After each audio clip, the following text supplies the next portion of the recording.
राधे कृष्णा। जय बोलो राधा रानी की जय।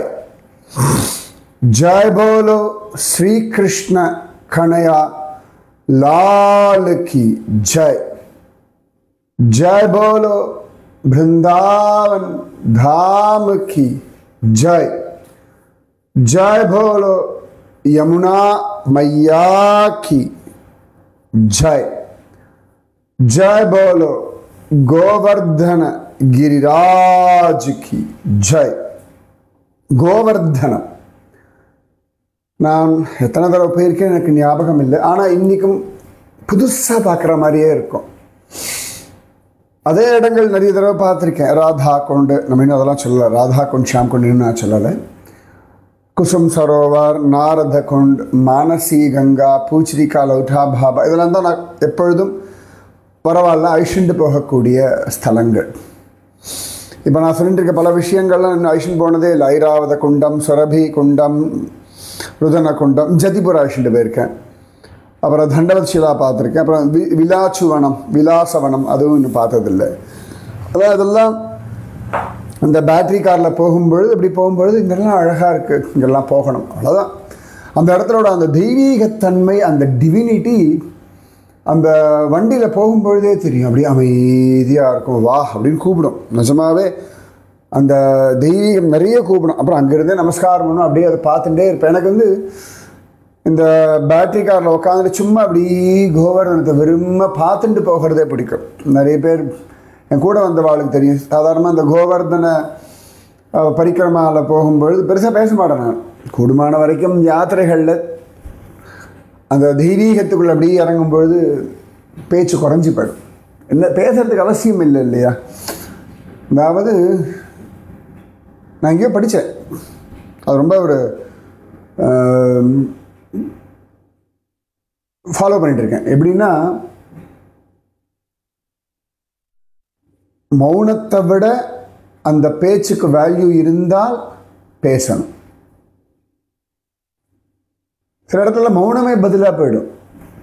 சில இடங்களில் பேசணும், அவ்வளோதான். வாயை திறக்கிறோம் அப்படின்னா so okay is going to tell something important அப்படின்னு எல்லாரும் காது கொடுத்து கேட்கும்படியான விஷயமா இருந்தால் பேசணும். இல்லை என்றால் பேசுதல் கூடாது.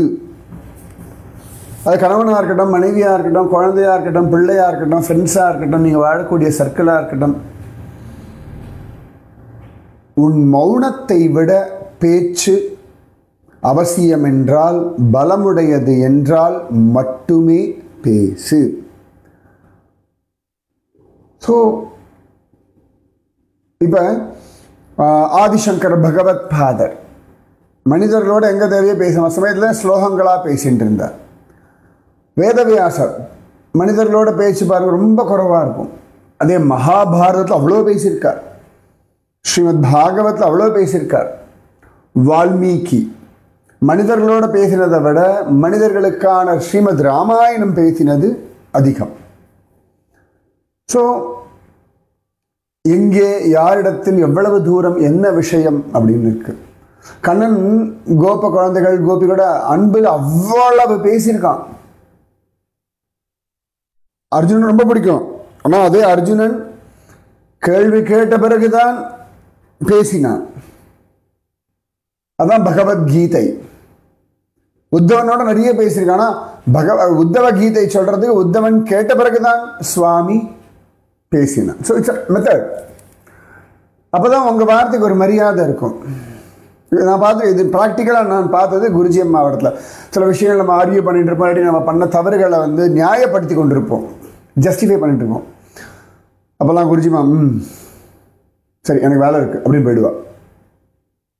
எதுக்கு நான் எனர்ஜியை வேஸ்ட் பண்ணணும்னு கேட்பா குருஜியம்மா. நியாயம் தானே. யாராக வேணா இருக்கட்டும், கணவனாக இருக்கட்டும், மனைவியாக இருக்கட்டும், உங்களுடைய விஷயங்களை இல்லாட்டி உங்களுடைய வார்த்தைகளை உங்களுடைய செயல்களை பெருசாக மதிக்கலை, அதற்கான ஒரு விலை இல்லைன்னா யாராக வேணா இருக்கட்டுமே. நம்ம போய் அவர்களுக்காக நம்முடைய சக்தியை வீணடிக்க கூடாது. இது தர்மம். சரியா? சும்மா சும்மா போய் அவள்கிட்ட பேசிட்டு நான் சொல்கிறது புரிஞ்சுக்கோயேன் அவசியமே கிடையாது. வேணும்னா அவள் வந்து கேட்கட்டும், பேசிக்கலாம், அவ்வளோதானே. இந்த விஷயத்தை நீங்கள் ப்ராக்டிக்கலாக நீங்கள் உங்கள் வாழ்க்கையில் அப்ளை பண்ணித்தான் ஆகணும். சும்மா சும்மா பேசிகிட்டே இருக்கக்கூடாது, சும்மா சும்மா இதான் கேட்டுகிட்டே இருக்கக்கூடாது. என்ன ஆகிட போகிறது? நேற்று கூட ஒரு இது பார்த்தேன், ஒரு போஸ்டர் பார்த்தேன். ஒரு சாது எங்கேயோ இமயமலையில் உட்காந்துருக்கு, பக்கத்தில் ஒரு நாய் உட்காந்துட்டுருக்கு. அந்த நாய் கேட்குறது, நீ யார்கிட்டையும் பேசலன்னு மிஸ் பண்ணலையா நீங்கள், இப்படி தனியாக உட்காந்துட்டுருக்காங்க ஒரு நாய் கேட்குறது. உடனே சாது சொல்கிறார், யார் காது கொடுத்து கேட்குறாங்க பேசுறதுக்கு அப்படின்னு. அழகான வாக்கியம் அது. யார் காது கொடுத்து கேட்கிறார்கள்? காது கொடுத்து கேட்டால் பேசலாம், காது கொடுத்து கேட்கல அப்படின்னா பேச வேண்டிய அவசியம் என்ன இருக்கீங்க? கணவனாகவே இருக்கட்டும், காது கொடுத்து கேட்கும்போது பேசுங்க. வேறு ஏதோ வேலை பண்ணிட்டுருக்காருன்னா நீங்கள் ஃப்ரீயாக இருக்கும்போது சொல்லுங்கள், பேசலாம்னு சொல்லிட்டு போயிடுங்க. மனைவியாக இருக்கட்டும், ஃப்ரீயாக இருக்கும்போது பேசுங்க. பிள்ளைகள் ஏதோ வேலை பண்ணிட்டு மொபைலை பார்த்தோன்னா சொல்லுன்னா பேசாதீங்க. அப்போ நான் பேசுகிறேன், அதை கீழே வச்சுட்டு பேசு, அதுக்கப்புறம் நீ பார்த்துக்கோன்னு சொல்லுங்க. அது ஒரு தர்மம், அது ஒரு முறை. இது வந்து மரியாதைன நாகரீகம். அன்றைக்கி கூட அவரோட பேசிட்டு இருந்தேன். எங்கள் ஃப்ளாட்டில் யார்கிட்டையோ ஒருத்தர், உட்காந்துட்டே பேசுகிறீங்க அப்படின்னு. அப்புறம் எழுந்தார், இல்லை சார் நான் உங்களுக்குலாம் மரியாதை கொடுப்பேன். நான் சொன்னேன், மரியாதைன்றது வேறு சார், ஒரு நாகரீகம். ஒருத்தர் நின்றுட்டு பேசிட்டு ஒருத்தர் உட்காந்து பேசிட்டு, இப்போ உடம்பு முடியல, வயசானவர் அப்படின்னா வேறு இல்லாட்டி ஏதோ டயர்டாக இருக்குன்னா அது வேறு விஷயம். சும்மா ஜாலியாக பேசும்போது ஒருத்தர் நின்றுட்டு பேசுகிறது, ஒருத்தர் உட்காந்துட்டு பேசுகிறதுன்னு மரியாதை இல்லை. இப்போ எங்கிட்ட யாராவது பேசுகிறதா டக்குன்னு நான் எழுந்துருவேன். என்னை யாராவது பார்க்க வரா அப்படின்னா, என்னோட சின்ன சிஷ்யாலாக இருப்பா, சம்டைம்ஸ் எழுந்துருவேன். ஏன்னா அது ஒரு சபை நாகரீகம்னு ஒன்று உண்டு. சில சந்தர்ப்பங்களில் சில பேர்கிட்ட சாதாரணமாக பேசிட்டு போவோம். அது நிறைய டிபெண்ட்ஸ் அப்பான். இதெல்லாம் நம்ம நிறைய கற்றுக்கணும். வாழ்க்கைன்றது கனவுகள் இல்லை, கற்பனைகள் இல்லை, யதார்த்தம். It's so practical. Life is practical. நீங்கள் ப்ராக்டிக்கலாக இருக்கிற வரைக்கும் லைஃப் ரொம்ப சிம்பிளாக இருக்கும். You don't need to worry any thing. You don't need to worry about anything. கற்பனையில் கனவுகள் இருக்கும்போது எல்லாமே கவலைகளாயிடும். கற்பனையை தாண்டி வாங்கும், எதிர்பார்ப்புகளை தாண்டி வாங்கும். வாழ்க்கை என்பது யதார்த்தம். வாழ்க்கை என்பது ரொம்ப நார்மல். இந்த கோவர்தனம் அதை சுற்றி பறிக்க நிஜமாவே அது தெய்வீகம். அப்படி அமைதியாக இருக்கும். கூட வரவாளுக்கு விஷயம் சொல்லுவதற்காக நான் பேசுவேன், இல்லாட்டி டைம் ஆகிடுது கிளம்புங்கன்னு சொல்கிறதுக்காக பேசுவேன் வழியே. இப்படி பேச வேண்டாம். இமயமலையில் நான் மலை ஏறிட்டு இருப்பேன், கூட வரவாளுக்கு ஒரு உற்சாகம் கொடுக்கறதுக்காக பேசுவேன், இல்லாட்டி பேச மாட்டேன். எனக்கு அந்த காடு, மலைகள், மரம், செடி, கொடி, பாறைகள் அவைகள் அப்படியே பார்க்கறதா, அழகை ரசிப்பது எனக்கு பார்க்கறது ரொம்ப பிடிக்கும். பார்த்து ரசித்தல், அது ஒரு யூ ஆர் கெட்டிங் எனர்ஜி. பேச பேச பேச எனர்ஜி குறையும். அது அன்வான்டாக பேசியிருந்தா ரொம்ப எனர்ஜி குறைஞ்சி போயிடும். நமக்கும் குறையும், இது கூட இருக்க வாழ்க்கும் குறையும். ஸோ கோவர்தனம், எனக்கு இமயமலையில் போனால் என்ன ஒரு ஏன் இமயமலை அப்பப்போ போகிறேன்னா அப்படியே அந்த தெய்வீகம் என்னை அப்படியே ஆலிங்கனம் பண்ணிக்கிறது. அந்த தெய்வீகத்துக்குள்ளே நான் இருக்கேன், எனக்குள்ள தெய்வீகம். அப்படியே ஒரு நியூட்ரலாக ஆகிடுவேன் நான். நியூட்ரல், சமநிலை, குதூகலம், உற்சாகம் இது எதுவுமே இருக்காது. துக்கம் இல்லை, கவலை இல்லை, பயம். அப்படியே காமா. உள்ளூரில் இருந்தாலும் அப்படி தான் இருக்கணும், அங்கே போனால் அப்படியே சுகமாக இருக்கலாம், அவ்வளோதான். ஸோ கோவர்தனம் எதுக்கு இவ்வளோன்னு சொல்கிறேன்னா, இந்த கோவர்தனகிரி பறிக்கிற மேலே இதை பார்த்து அதை பார்த்துன்னு ஓடாதீங்க. நான் இப்போ சொல்கிறேன் இல்லையா, நான் ஒரு 7-8 இடம் தான் திருப்பி காட்டியிருக்கேன் என் கூட வந்தவாளுக்கு. இந்த 7-8 இடத்துல அவளுக்கு அந்த தெய்வீகத்தை உணரலாம், தப்பே கிடையாது. எல்லாத்தையும் பார்த்துணும், ஒரே நாளில் பார்த்துணும், ஒன்றா முடிச்சிடணும், நோ வே. சரி, நீங்கள் என்னத்தெல்லாம் பார்த்துன்னு யார் கேட்க போகிறா உங்களை? உங்களுக்கு பிடிச்சிருக்கா நீங்கள் போய் லிஸ்ட் எடுத்துன்னு பாருங்கள். பட் ஆனால் ஸ்பெண்ட் டைம். கவுண்டிங் இல்லை. நான் நிறைய பேர்கிட்ட சொல்லுவேன், நவ திருப்பதி ஆழ்வார் திருநகரி இதெல்லாம் கடற்கடன்னு பார்க்காதீங்க, 2 நாள் டைம் எடுத்துக்கோங்க, ரிலாக்ஸ்டாக பாருங்க, மைண்டில் ஞாபகம் வச்சுக்கோங்க, அதை நினச்சி அப்படியே ஆஹா ஆஹா ஆஹா அப்படி ரசிக்கணும். இப்போ ஒரு நல்ல சாப்பாடு சாப்பிட்றோன்னா எப்படி வாழ்க்கை முழுக்க ரசிக்கிறோம் இல்லையா? ஒரு ஆனந்தமான காலகட்டத்தை வாழ்க்கை முழுக்க ரசிக்கிறோம் இல்லையா? ஸோ எந்த விஷயமா வேணா இருக்கட்டும், சாப்பிட்றத ரசித்து பண்ணுங்க, எக்ஸசைஸை ரசித்து பண்ணுங்க, தாம்பத்தியமாக ரசித்து பண்ணுங்க, சமையலை ரசித்து பண்ணுங்க, படிக்கிறதா ரசித்து பண்ணுங்க, எல்லாமே ரசித்து பண்ணணும். கோவர்தனம் பலவிதமான அனுபவங்களை இன்னும் கொடுத்துட்டே இருக்கு, நிறைய அனுபவங்கள் கொடுத்துருக்கு எனக்கு கோவர்தனம். அதனால எனக்கு கோவர்தனம் இஸ் ஸோ இன்டிமேட், ரொம்ப நெருக்கம் எனக்கு.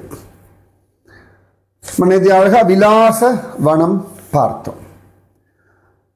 அதை தாண்டி கொஞ்ச தூரம் எப்படி போயாச்சுன்னா சகிஸ்தலி, சகி வனா அப்படின்னு சொல்றா, சகிகாரா அப்படின்றா.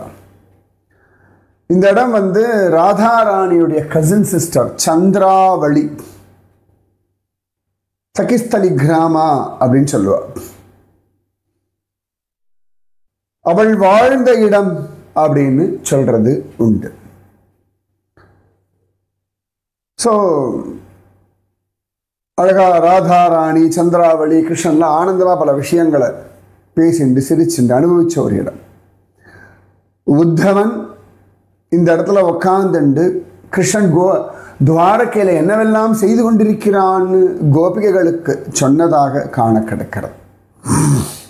அதனால அழகான சகிஸ்தலி, நான் இந்த இடம் பார்த்ததில்லை, எல்லாம் வனங்கள், கோவர்தன பரிக்கிரமா மார்க்கது கொஞ்சம் உள்ள அப்படி போகணும். சகி ஸ்தலி, சரியா? அடுத்தது உத்தவ குண்டம், எனக்கு ரொம்ப பிடிச்ச ஒரு இடம் உத்தவ் குண்ட். இது எங்கே இருக்குன்னா ஒன்றும் இல்லை, நம்ம முதல்ல பார்த்தோம் இல்லையா, என்ன பார்த்தோம், குசும சரோவரம்.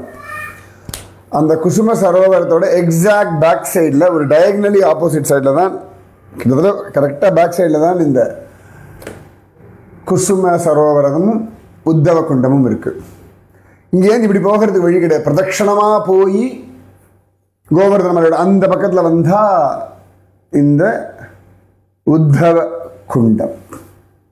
அங்கே போனால் உத்தவ் பிஹாரி ஜி உண்டு, அப்புறம் கோவர்தன சிலா உண்டு, அதுக்கப்புறம் உத்தவனுடைய மூர்த்தி உண்டு. அந்த உத்தவ மூர்த்தியை சுற்றி அப்படி கொடிகள் மாதிரி பண்ணி வச்சிருப்பேன். அந்த பிளாஸ்டிக்ல எல்லாம் கொடி இருக்கும் இல்லையா? ஸோ ஒரு கொடி மாதிரி என்னடான்னா உத்தவன் இந்த குசும சரோவரம் குசும வனத்தில் கொடியாக இருக்கிறார் அப்படின்னு தான் இருக்கு. ஸோ இந்த இடத்துல எந்த கொடியை பார்த்தாலும் அது உத்தவன் அப்படின்ற மாதிரி. அங்கே உக்காந்துட்டு சில பேர் ஆனந்தமாக 24/7 பஜனை பண்ணிட்டு இருப்பா. ஹரே ராமா ஹரே ராமா ராம ராமா ஹரே ஹரே ஹரே கிருஷ்ணா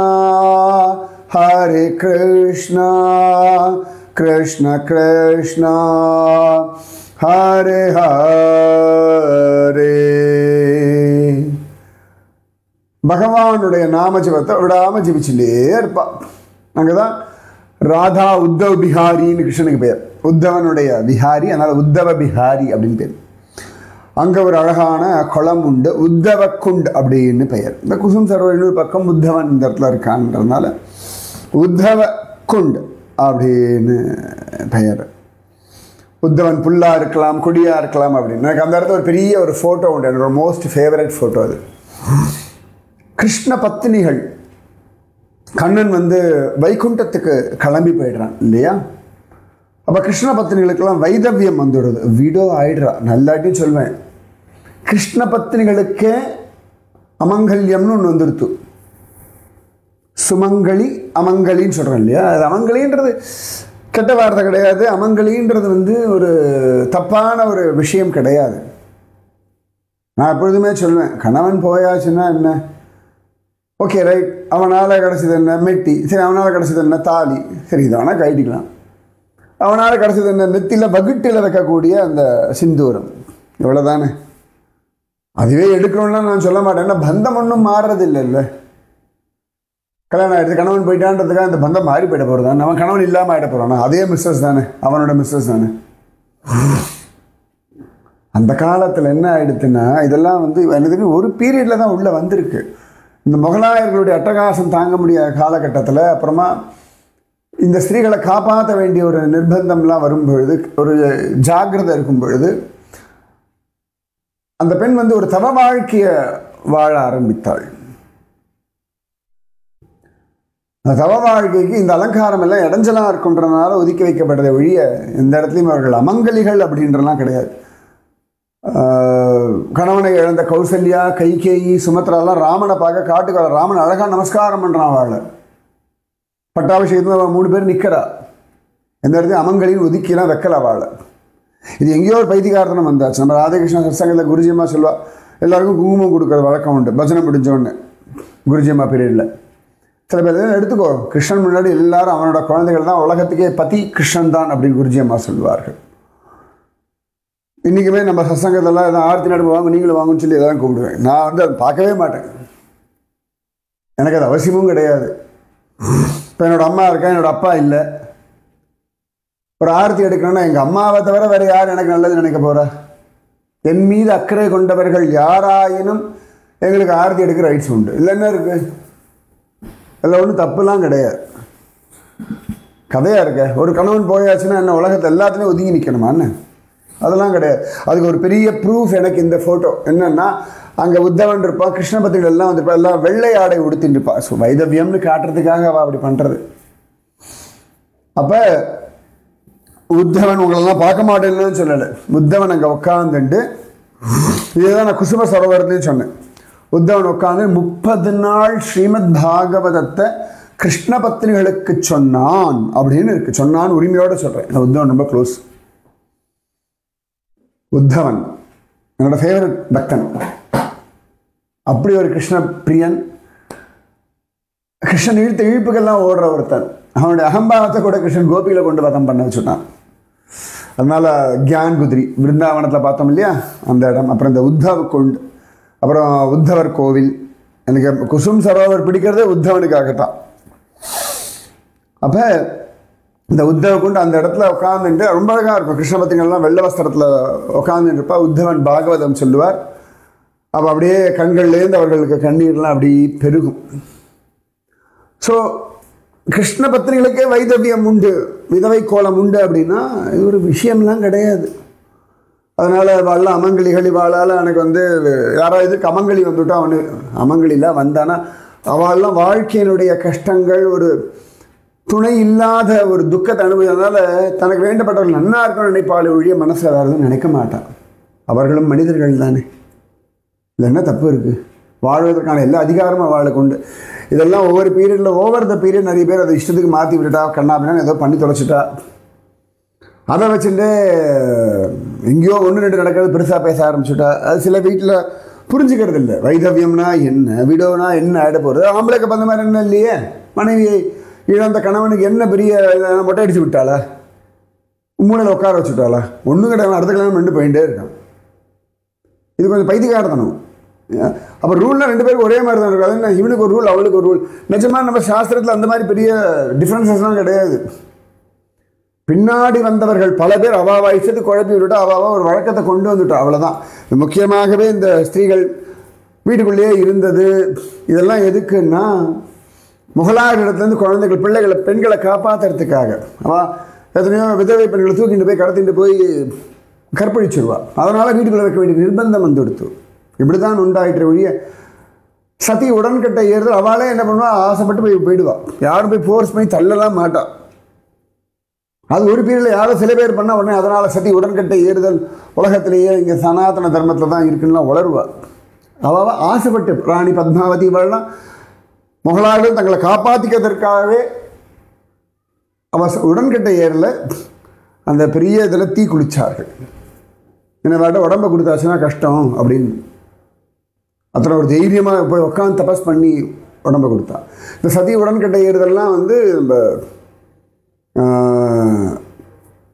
காந்தாரி பண்ணியிருக்கா. திருத்தராசன் யோகாக்னியில் சரீரத்தை விடும்போது காந்தாரி அந்த அக்னியில் போய் அப்படியே உள்ளே போய் அவளும் உயிரை விட்டாள் அப்படின்னு காண கிடைக்கிறது. நிறைய விஷயங்கள் தப்பாக புரிஞ்சிக்கக்கூடாது. கணவன் போய்ட்ட உடனே மனைவிக்கு வாழ்வதற்கு அதிகாரம் கிடையாது, அவளும் செத்து போனோம். சத்தியமாக அந்த மாதிரி கிடையவே கிடையாது. அப்போ குந்தி உடன்கட்டை ஏறலையே, அவள் என்ன சதி இல்லையா? அவள் என்ன பத்னி இல்லையா? கிருஷ்ண பத்னிகள் யாரும் ஏறலையே, உடன்கட்டை ஏறலையே. தசரதனுடைய மனைவிகள் யாரும் உடன்கட்டை ஏறலையே. அது எப்படி இல்லையா? நிறைய பேர் அதெல்லாம் கிடையவே கிடையாது. எத்தனையோ ராணிகள் கணவனை இழந்த பிறகு கூட ராஜ்ய பரிபாலனம் பண்ணியிருக்காரு. ஸோ சரியாக புரிஞ்சுக்கணும். இந்த உத்தவ குண்டத்தில் எனக்கு ரொம்ப பிடிச்சது கிருஷ்ண பத்னிகளுடைய வைதவிய கோலம். அதாவது ஏன் பிடிச்சது, அப்பாடா S that is a proof. அதாவது அமங்கலின்னு சொன்னது வேறு, நித்திய யுவாவான நித்திய புருஷனான கிருஷ்ணனுடைய பத்னிகளுக்கே பூமியில் இப்படி ஒரு கோலம் இருக்குது. அதனால் அவெல்லாம் ஒன்றும் அசிங்கம் கிடையாது, கேவலம் கிடையாது, அவெல்லாம் அமங்கலிகள்னு கிடையாது அப்படின்னு நான் சொல்லுவேன். சரியா? ஸோ இன்னைக்கு 2 இடம் பார்த்துருக்கோம். சகிஸ்தலி சகிவனா உத்தவ குண்டம். ரொம்ப நாள் அது டீட்டெயிலாக பேசணும்னு சொன்னேன், இன்னைக்கு கிடச்சிடுத்து பாக்கியம். அதனால் எல்லோரும் தெய்வத்தின் பிள்ளைகள். கணவனை இழந்தவர்களும் பரிபூர்ணமாக வாழ தகுதி உடையவர்கள். அவர்களுக்கான மரியாதை அங்கீகாரம் என்றும் உண்டு, என்றும் உண்டு. அவ்வளோதான். உடனே சொல்லுவா, அப்போ சுமங்கலிக்கு பூஜை பண்ணுங்கோ, நான் வேண்டான்னு சொல்லாதுக்கு அமங்கலிகளை ஒதுக்கி வைக்கின்றதுக்கு என்ன அவசியம் இருக்குது? அவள் பாட்டுக்கு ஓரத்தில் இருக்கட்டும். என்ன இப்போ ஓரத்தில் இருக்கட்டும், அவளும் கலந்துக்கிட்டோம். சரி நீங்கள் வேணால் மற்றது பண்ணா, அந்த நாளில் நான் அதெல்லாம் பண்ணவே மாட்டேன். எனக்கு அதில் இன்ட்ரெஸ்ட்டும் கிடையாது. அவளை கூப்பிடுறது, இவாளை ஒதுக்கி வைக்கிறது வாய்ப்பே கிடையாது. எல்லாரும் கிருஷ்ண பிள்ளைகள். இல்லை என்ன இருக்குது அவளுக்கு பசி இல்லையா, அவளுக்கு தாகம் இல்லையா? அப்போ கல்யாணமாகி கணவனை இழந்த பெண்கள் சம்பாதிக்க பணமெல்லாம் வேண்டான்னு சொல்லிட்டு போகல, வீட்டில் இருக்கவா? பசங்களுக்கு அம்மா வேண்டாமா? என்ன பைத்தியக்காரத்தனமாக இருக்குது. எத்தனை பேர் சிங்கிள் மதராக இருக்கா? சரி டைவர்ஸ் ஆன ஸ்திரீகள் நல்லா ஜாலியாக விடு. ராதே கிருஷ்ணா ராதே கிருஷ்ணா கிருஷ்ணா ராதே ராதே கிருஷ்ணா கிருஷ்ணா ராதே ராதே கிருஷ்ணா கிருஷ்ணா ராதே ராதே கிருஷ்ணா கிருஷ்ணா ராதே. जय बोलो राधा रानी की जय, जय बोलो श्री कृष्ण कन्हैया लाल की जय, जय बोलो वृंदावन धाम की जय, जय बोलो यमुना मैया की जय, जय बोलो गोवर्धन गिरिराज की जय, जय बोलो उद्धव बिहारी लाल की जय, जय जय राधे कृष्णा.